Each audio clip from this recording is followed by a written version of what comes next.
Werner Pfeiffer is into books, building them, destroying them, creating new forms.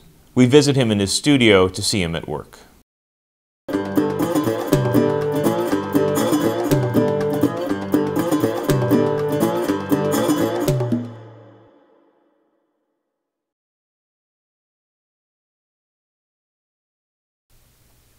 The image on this month's Chronogram is called Abracadabra. Abracadabra is a book on magic, and in this case magic about a Dutch artist who was a writer, artist, printer, and he worked very much with typograms, pictures that are made out of letter forms. I interpreted his work in this piece and I spelled out the word Abracadabra, and it's a series of pages that play with type and put it on flexagons, which is a folding system that becomes a very sort of architectural surprise thing, because you turn it and it goes in 3 or 4 phases and it always comes back to itself.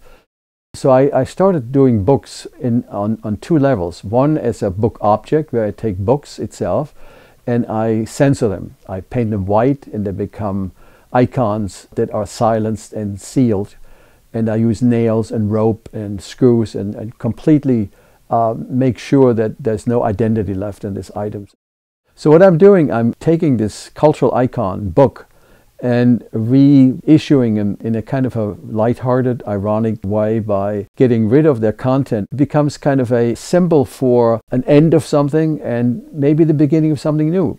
So it's a raw material for me. It's like stone or like a piece of wood that you sculpt, that you do something. I just take books. And it's paper and it's pliable. You can saw it, you can drill it, you can do a lot of things with it. The first thing I do is I usually get rid of its content, of its identity. So it's sterile. And that's part of it, you know. And the big piece in that series is called Gallows. It has about 7 columns of books hanging. It's like bodies that have been executed. And that's sort of the statement about censorship.